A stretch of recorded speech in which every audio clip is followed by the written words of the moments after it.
वंदे सियावर रामचंद्र भगवान की, सियावर रामचंद्र भगवान की। जगत जननी मां भगवती जानकी की, जगत जननी मां भगवती जानकी की। जयकारा वीर बजरंगी, जयकारा वीर बजरंगी।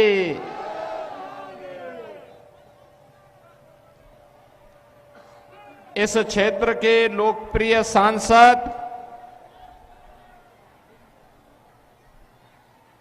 और वरिष्ठ भाजपा के नेता, पूर्व केंद्रीय मंत्री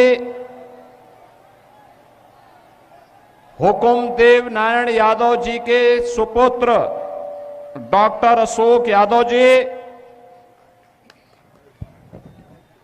लोकप्रिय विधायक और एनडीए के प्रत्याशी श्री मुरारी मोहन झा जी, बिहार सरकार के मंत्री श्री हरि साहनी जी, दिल्ली के भारतीय जनता पार्टी के पूर्व अध्यक्ष और वर्तमान में विधायक श्री सतीश उपाध्याय जी, भारतीय जनता पार्टी के जिलाध्यक्ष श्री आदित्य चौधरी जी, संयोजक श्री राजेंद्र चौपाल जी, सुजीत मलिक जी, दिलीप भारती जी, सचिन जैन जी, पवन निराला जी, श्री रमन मिश्रा जी और केवटी दरभंगा के विधानसभा क्षेत्र से जुड़े हुए सभी उपस्थित मेरे बहनों और भाइयों, ये मेरा सौभाग्य है कि आज मुझे इस चुनावी सभा के माध्यम से मिथिला की आत्मा कही जाने वाली जगत जननी मां भगवती जानकी की इस पावन धरा को नमन करने का अवसर प्राप्त हो रहा है। बहनों और भाइयों, माता जानकी की इस पावन धरा को कोटि कोटि नमन करते हुए आप सभी मिथिला वासियों का मैं हृदय से अभिनंदन करता हूं। बहनों और भाइयों, याद करिए 5 वर्ष पहले जब मैं यहां पर श्री मुरारी मोहन झा के प्रचार के लिए आया था, तब मैंने कहा था कि अयोध्या में भगवान राम का भव्य मंदिर बन रहा है। और बहनों और भाइयों, आज अयोध्या में राम मंदिर बन करके खड़ा हो गया है। रामलला विराजमान हो गए हैं और रामलला अगर अयोध्या में विराजमान होंगे तो मिथिला की धरती में मां जानकी भी विराजमान होंगी और मां जानकी का भी भव्य मंदिर का निर्माण अब सीतामढ़ी में डबल इंजन की सरकार कर रही है। बहनों और भाइयों, यही होता है अच्छी सरकार चुनने का फायदा। अच्छी सरकार चुनते हैं, अच्छे परिणाम आते हैं, अच्छा ही होता है। आप देखो ना कि आपकी आस्था का भी सम्मान किया, मां जानकी का मंदिर यहां बन रहा है और उत्तर प्रदेश में भगवान रामलला का भव्य मंदिर का निर्माण हो गया है। और अब दोनों को जोड़ने के लिए राम जानकी मार्ग का निर्माण का कार्य भी युद्ध स्तर पर आगे बढ़ चुका है। बहनों और भाइयों, 2005 के पहले जब हम लोग आते थे, अयोध्या से दरभंगा आने में हमें 16 घंटे लगते थे, 16 घंटे। और आज मुझे लखनऊ से दरभंगा आने में मात्र 45 मिनट लगे हैं, 45 मिनट। यह है डबल इंजन सरकार की डबल स्पीड। बहनों और भाइयों, मैं जब मंच पे था, यहां का सम्मान और यहां की पहचान मोदी जी ने मखाना बोर्ड बना करके मिथिला की धरा को, दरभंगा की धरा को एक बार फिर से सम्मानित करने का काम किया है। बहनों और भाइयों, यहां के लाख की चूड़ियों को एक नई पहचान दिलाने के लिए भी ये डबल इंजन की एनडीए की सरकार पूरी प्रतिबद्धता के साथ कार्य कर रही है। आज बिहार में क्या नहीं है? सड़क की बेहतर कनेक्टिविटी, रेल की कनेक्टिविटी, एयर कनेक्टिविटी। दरभंगा का एयरपोर्ट चालू हो चुका है। कितना अच्छा एयरपोर्ट बनकर तैयार हो गया है। और यही नहीं, अब तो बिहार में इनलैंड वाटरवे यानी जल मार्ग हल्दिया से पटना होते हुए और वह सीधे अयोध्या को जोड़ रहा है, अयोध्या से प्रयागराज को जोड़ रहा है। यानी बिहार को भी, बंगाल को भी और उत्तर प्रदेश को भी एक साथ मोदी जी ने जल मार्ग के माध्यम से भी जोड़ दिया है। बहनों और भाइयों, डबल इंजन की सरकार होती है, ऐसे ही परिणाम सामने आते हैं। विकास, ऐसे ही विकास की बहार बहती है। और आज यही कहने के लिए मैं आपके पास आया हूं, विशेष रूप से अयोध्या का संदेश लेकर के आया हूं। मां जानकी के आशीर्वाद का संदेश। आपसे मेरा आग्रह होगा, ये जो आपके हाथ में तख्ती है और जो ये आपके पास कटआउट है, इसको फेंके मत, किसी पे चोट लग जाएगी, क्या फायदा है? अरे ये तो मां जानकी का संदेश वाली धरा है। मां जानकी का आशीर्वाद सबको बराबर प्राप्त होता है। और अब तो गौरवशाली क्षण है हमारे लिए। ये डबल इंजन की सरकार बिना भेदभाव के शासन की योजना का लाभ सभी तबके को दे रही है। क्या गांव, क्या गरीब, क्या किसान, क्या नौजवान, क्या महिलाएं, क्या श्रमिक, क्या व्यापारी, हर एक तबका उन योजनाओं का लाभ ले रहा है। विकास भी है, विरासत भी है और गरीब कल्याण भी।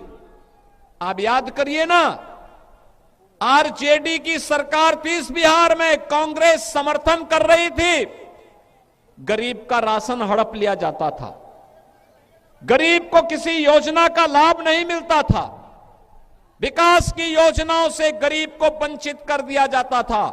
आज देश के अंदर मोदी जी के नेतृत्व में 80 करोड़ लोगों को फ्री में राशन की सुविधा का लाभ प्राप्त हो रहा है। बहनों और भाइयों, 2005 के पहले कांग्रेस की सरकार रही हो या आरजेडी की सरकार, गरीब अगर बीमार हो जाता था तो तड़प तड़प करके मरने के लिए मजबूर होता था। उपचार की सुविधा नहीं थी और अगर कोई बाहर चला भी गया तो उसके बाद पैसा नहीं होता था। आज तो प्रधानमंत्री मोदी जी ने भारत के 50 करोड़ लोगों को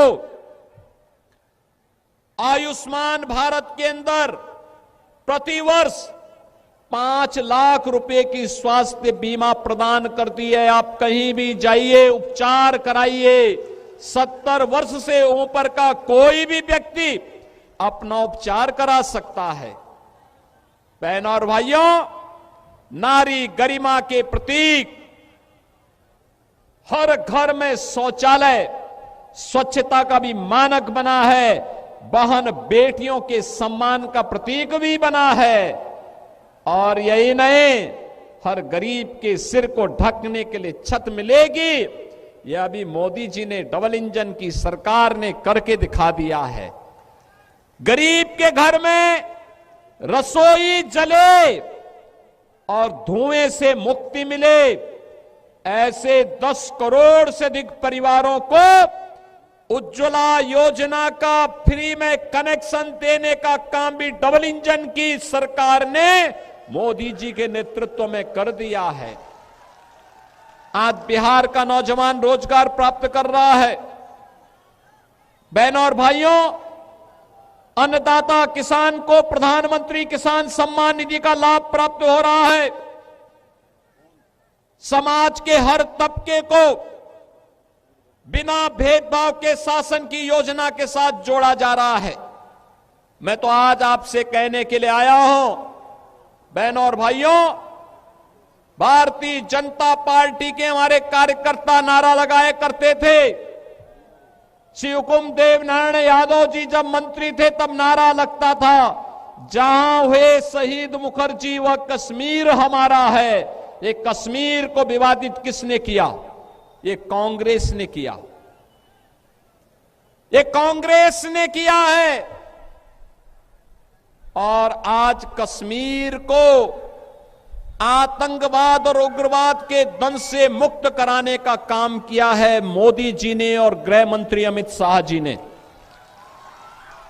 आज मैं प्रातः काल एक अखबार पढ़ रहा था और अखबार पढ़ते पढ़ते मेरी नजर एक समाचार पे पड़ी। वह समाचार था कि एक फिल्म का एक्टर जो कश्मीर का था 27 वर्ष के बाद कश्मीर जा पाया। कौन वे लोग थे जो कश्मीरी हिंदुओं को विस्थापित कर दिए थे? ऐसी कौन सी नौबत आई थी कि कश्मीर घाटी हिंदू विहीन हो गई? ये कांग्रेस का पाप था। धारा 370 जो कश्मीर में लागू कर दिया गया था कि कश्मीर में बिहार का व्यक्ति नहीं जाके बस सकता, मिथिला का व्यक्ति नहीं बस सकता। ये कांग्रेस ने पाप किया था। परिणाम क्या था? पाकिस्तानी वहां बस रहे थे और शेष हिंदुस्तानियों को कश्मीर खाली करने के लिए कहा जा रहा था। मोदी जी आए, धारा 370 समाप्त हुई। आज कश्मीर में मिथिला का व्यक्ति भी और बिहार का व्यक्ति भी समान रूप से जाकर के बस सकता है। यह अधिकार मोदी जी ने दिया है। बहनों और भाइयों, मैं तो आपसे कहने के लिए आया हूं, ये जो आरजेडी है, ये जो कांग्रेस है और इनका एक पार्टनर उत्तर प्रदेश में है समाजवादी पार्टी के रूप में, ये घोर हिंदू द्रोही है, राम द्रोही हैं, मां जानकी के विरोधी हैं। जो राम का विरोधी होगा, मां जानकी का विरोधी होगा, हमारा भी विरोधी होगा। आप याद करिए, ये कांग्रेस है जिसने कहा था राम हुए ही नहीं, भगवान राम और मां जानकी के अस्तित्व पर इन्होंने प्रश्न खड़ा किया था। ये परम पिता परमेश्वर की साक्षात प्रतिमूर्ति है राम और जानकी। उनके अस्तित्व पर प्रश्न खड़ा करके हमारी आस्था के साथ कांग्रेस ने खिलवाड़ किया था। सुप्रीम कोर्ट में इन्होंने एफिडेविट दिया। बहनों और भाइयों, एक और इनके द्वारा सुप्रीम कोर्ट में दिया गया एफिडेविट और दूसरी तरफ अयोध्या में राम मंदिर के रथ को रोकने का काम किया, करने का पाप किया था आरजेडी ने। इसी बिहार की धरती पर दंगों की आग में झोंकने का काम किया था। और समाजवादी पार्टी ने अयोध्या में राम भक्तों पर गोलियां चला करके पूरी अयोध्या को लहूलुहान करने का पाप किया था। बहनों और भाइयों, आपने गांधी जी के 3 बंदरों के बारे में सुना होगा। गांधी जी के 3 बंदर थे। गांधी जी ने तो उनको उपदेश दिया था, बुरा मत देखो, बुरा मत सुनो और बुरा मत बोलो। लेकिन आज इंडी गठबंधन के 3 और बंदर आ गए। ये 3 बंदर पप्पू, टप्पू और अप्पू के नाम पर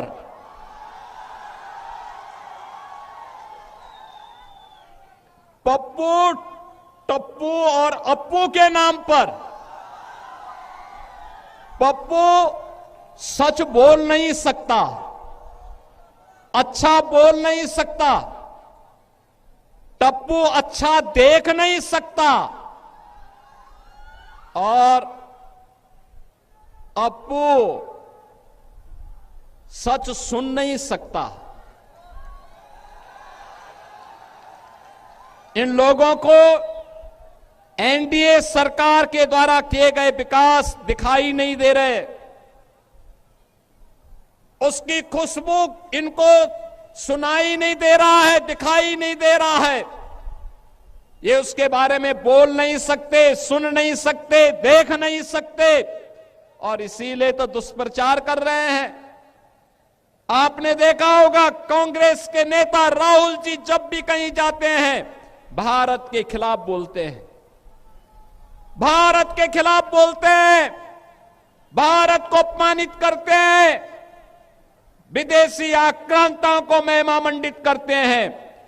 और ये सभी, ये जो 3 इंडी गठबंधन के 3 बंदरों की जोड़ी है, बहनों और भाइयों, ये 3 बंदरों की जोड़ी ये बिहार में खानदानी माफियाज को गले लगा करके अपना शागिर्द बना करके बिहार की सुरक्षा में सेंध लगाने का काम कर रहे हैं। बिहार की सुरक्षा, घुसपैठियों को बिहार की धरती में घुसा करके बिहार की सुरक्षा में सेंध लगाना। क्या हुआ था आरजेडी की सरकार के समय?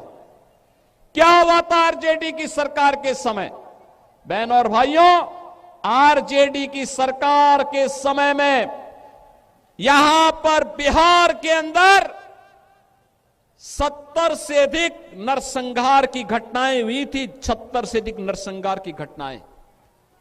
इन्होंने जातीय संगठन खड़े किए थे। बिहार में जाति को जाति से लड़ाते थे, पर्व और त्योहार नहीं होने देते थे, बेटी असुरक्षित, व्यापारी असुरक्षित, नौजवान के जीवन के साथ खिलवाड़, कट्टा बंदूक लेकर के बिहार की पूरी व्यवस्था को इन्होंने धूमिल करने का काम किया था।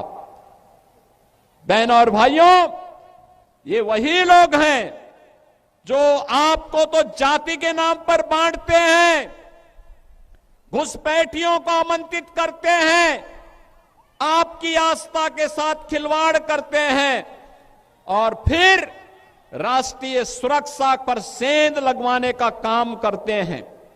बहनों और भाइयों, मैं आज आप सबसे ये कहने के लिए आया हूं, एक केवटी विधानसभा क्षेत्र आपने देखा होगा कि यहां पर से अशोक यादव विधायक रहे हो या फिर आज यहां पर भारतीय जनता पार्टी के मुरारी मोहन झा वर्तमान विधायक के रूप में अब यहां कोई भी दंगा नहीं है, कोई नरसंहार नहीं है, कोई अराजकता नहीं है। अब तो हमारी मिथिला भी चंगा है, विकास के पथ पर अग्रसर बढ़ने का काम कर रही है। और फिर भला क्यों नहीं विकास होगा, क्यों नहीं खुशहाली होगी? ये धरा तो बहुत महत्वपूर्ण है। बहनों और भाइयों, ये धरती इतनी महत्वपूर्ण है, इतनी पवित्र धरती है। ये धरती, यहां पर हम लोग जब मैथिल कवि कोकिल विद्यापति की बात सुनते हैं तो हमें स्वाभाविक रूप से इस धरा का स्मरण हो आता है। बहनों और भाइयों, महाराज कामेश्वर सिंह, जिनके शासन में संगीत, शिक्षा, कला और संस्कृत विद्या के प्रचार प्रसार के लिए कार्य हुआ, ये धरती उनकी पावन धरा है। हिंदुस्तानी शास्त्रीय संगीत की जो एक विशिष्ट विधा है, दरभंगा घराना, ध्रुपद शैली, इसका जन्म भी इसी दरभंगा में हुआ है। और यही नहीं, मैथिली भोजपुरी संस्कृति के छठ पर्व को पहचान दिलाने वाली, पद्म पुरस्कार से सम्मानित शारदा सिन्हा की धरती है। और यही नहीं बहनों और भाइयों, यहां की मैथिली भाषा अटल जी के समय में संविधान की 8वीं अनुसूची में शामिल हुई। मधुबनी पेंटिंग और मिथिला की पारंपरिक संस्कृति यह आज पूरे भारत को अपनी ओर आकर्षित करती है। यही नहीं, भारत के संविधान के सभा के अध्यक्ष, देश के पहले राष्ट्रपति डॉक्टर राजेंद्र प्रसाद जी, इसी दरभंगा में उन्होंने अपनी पढ़ाई की थी। और ऐसी पावन धरा पर आज मुझे आने का अवसर प्राप्त हुआ है। बहनों और भाइयों, मैं आप सबका आह्वान करूंगा, याद करना, जब भी आरजेडी कांग्रेस का इंडी गठबंधन बिहार के अंदर आया है, बिहार में दंगों की आग फैली है, जातीय नरसंहार हुए हैं, लूटपाट की एक नई अपसंस्कृति ने जन्म लिया है। यहां पर अपहरण एक उद्योग बना है। लेकिन अब हम अपने बिहार में इस प्रकार की अराजकता को फिर कभी नहीं आने देंगे। और इसके लिए मैं मिथिला के वासियों का आह्वान करने के लिए आया हूं, अयोध्या का संदेशा लेकर के आया हूं। और संदेशा यही है कि एनडीए की सरकार फिर से बिहार के अंदर आनी चाहिए। नीतीश जी के नेतृत्व में फिर से बिहार के अंदर एनडीए की सरकार बने। हमें घुसपैठ नहीं होने देनी है, घुसपैठियों को नहीं आने देना है।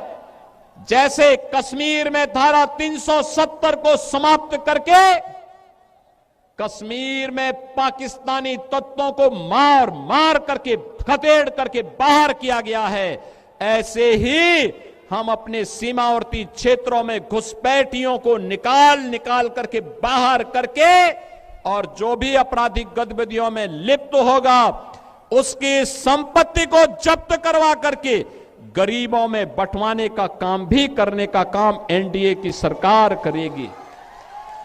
बहनों और भाइयों, मैं तो आपसे ही कहने के लिए आया हूं, यही अंतर है आरजेडी और कांग्रेस में और एनडीए में। एनडीए सुशासन की बात करती है और करके दिखाती है, एनडीए विकास का कार्य करती है, एनडीए विरासत का सम्मान करती है, एनडीए बहन बेटियों की सुरक्षा, नौजवान के लिए रोजगार, किसान के लिए सम्मान निधि, श्रमिकों के सम्मान का कार्य और उनके स्किल डेवलपमेंट का कार्य करती है। तो आरजेडी और कांग्रेस के लोग अपहरण को उद्योग बनाते हैं, पेशेवर माफिया को अपना शागिर्द बनाते हैं। और इसीलिए तो इन पेशेवर माफियाओं को उपचार हम लोगों ने निकाला है उत्तर प्रदेश में, इनकी छाती में बुलडोजर चला करके। आज उत्तर प्रदेश माफिया विहीन हो चुका है। आज उत्तर प्रदेश अपराध से मुक्त हो चुका है। आज उत्तर प्रदेश में न दंगा है और न ही कोई अपराध। यूपी में अब सब है चंगा, यूपी में कोई समस्या नहीं, पर्व और त्योहार के पहले कोई दंगा नहीं होता है, क्योंकि दंगाई को मालूम है दंगा करेगा तो जो उसने लूटा है वो तो जाएगा ही जाएगा। अगर खानदान ने कहीं से कुछ कमाया है वह भी सब जाएगा, और गरीबों के लिए फिर आवास बना करके सरकार उन गरीबों को देने का काम कर देगी। बहन और भाइयों, यहां पर आप फिर से एनडीए के प्रत्याशी श्री मदन मुरारी झा को विजयी बनाइए। किसी भी ऐसे तत्व को मत घुसने दीजिए जो घुसपैठियों को प्रश्रय दे, अराजकता को जन्म दे, पर्व और त्योहारों में मिथिला की संस्कृति को अपमानित करने का काम करे, पर्व और त्योहारों के पहले दंगा कराने का काम करे। जो विकास में बैरियर है उसको पनपने नहीं देना है। और यही कहने के लिए आज मैं आपके पास आया हूं। हमें फिर से अयोध्या और मिथिला को जोड़ करके राम राज्य की अवधारणा को साकार करने की दिशा में आगे बढ़ना है। और राम राज्य की अवधारणा ये तभी आएगी जब बिहार में एनडीए की सरकार आएगी। ये राम राज्य बिहार के लिए, आत्मनिर्भर बिहार के लिए, समृद्ध बिहार के लिए, विकसित बिहार के लिए यह अत्यंत महत्वपूर्ण है। और यह केवल और केवल तभी होगा जब एनडीए विजयी होगा। एनडीए विजयी होगा, बिहार विजयी होगा। एनडीए की विजय बिहार की विजय के साथ जोड़ करके देखना होगा। और इसके लिए बहन और भाइयों, बटेंगे नहीं, कटेंगे भी नहीं। याद करना, बंटे थे तो कटे थे, बटेंगे नहीं तो कटेंगे नहीं। एक रहेंगे तो सेफ भी रहेंगे। और एकजुट होकर के एनडीए के प्रत्याशी भारतीय जनता पार्टी के श्री मुरारी मोहन झा को भारी बहुमत से विजयी बना करके भेजना है। बना के भेजेंगे, विजयी बना के भेजेंगे। मुरारी मोहन झा विजयी बनकर के जाएंगे। अशोक जी आप भी आइए, है ना दोनों लोग। माला आप पहनाइए, पहनाई हाँ हाँ पहनो। यहां के सांसद विजयी माला पहना रहे हैं आपकी तरफ से। सहमत है ना? सभी लोग सहमत हैं? तो फिर जहां तक मेरे आवाज जा रही है, दोनों हाथ ला करके आशीर्वाद दीजिए मुरारी मोहन झा को।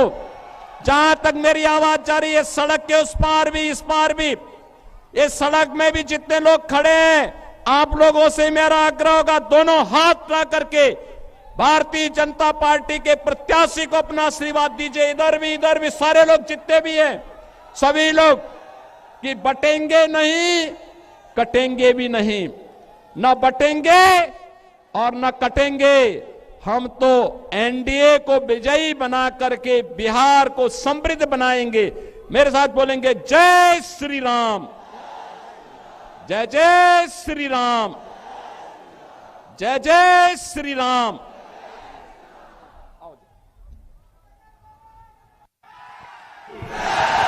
भारत माता की, भारत माता की, वंदे वंदे वंदे। सियावर रामचंद्र भगवान की, सियावर राम